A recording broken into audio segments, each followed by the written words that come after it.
Okay, folks, John and Jerry back with you again.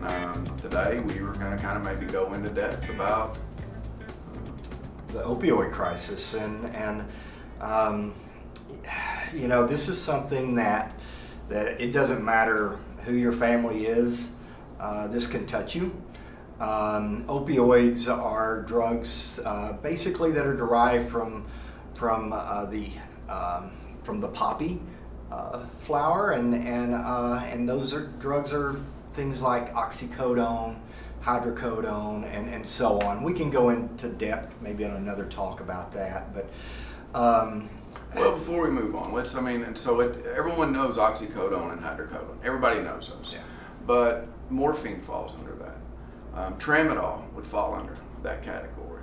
Codeine would fall under that category. So there's several other medications out there that may be in your medicine cabinet you've not used in years that they don't say hydrocodone, they don't say oxycodone, but they can certainly be a springboard for someone, you know, creating that opioid addiction, and certainly someone, a younger person. Yeah.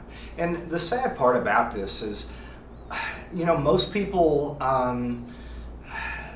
don't have any idea how easy it can creep up on you, and it can be as easy as getting, you know, having a toothache and having to be put on these meds, and over a few days and weeks, if that's how long it lasts, you can pick up an addiction, and then it can just spiral down, and I've seen families completely destroyed by it.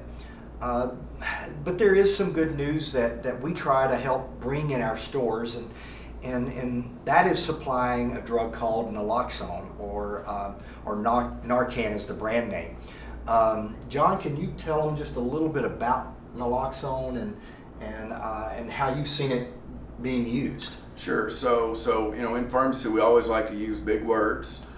So if opioid is an agonist, or it works, you know, at an opioid receptor, Naloxone is a reversal or an antagonist, so it works against that. So if EMS was to arrive on a scene and suspect someone of an opioid overdose, they're laying there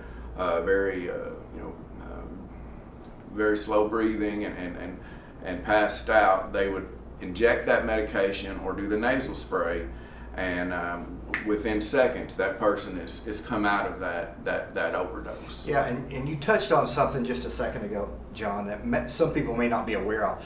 The real problem with an opioid overdose is not that the person is high and they fall asleep. It's the fact that these drugs suppress or depress their breathing to where it will completely stop their breathing, and that's where, you know, we end up with the tragedies that so many families, you know, have experienced. So you know, from that, being able to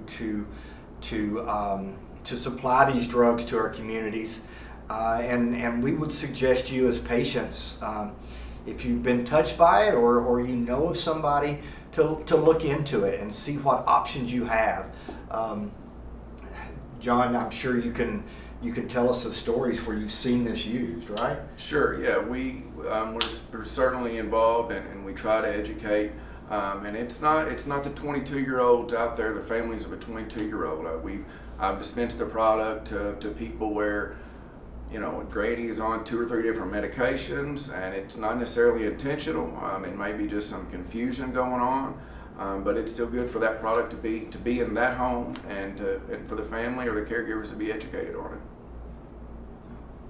Thank you all so much, and we'll probably have more information on this as time goes on, but in all seriousness, you know, we care about our patients, we care about our public, and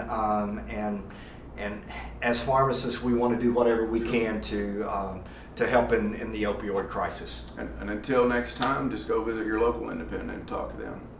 Okay, guys, so John and Jerry, we're just finishing up the day. I do want to throw out that if you all have any ideas or things you'd like to hear us talk about, we're just a couple of pharmacists sitting up here shooting the bull back and forth. So if there's something you'd like to hear us rattle on about, please give us an email. Thank you. We're not paid actors, we're just 2 pharmacists that are just trying to trying to keep our profession alive and independent pharmacy alive. So any topics you have of interest, just send them out. We'll delve into them, see what we come up with.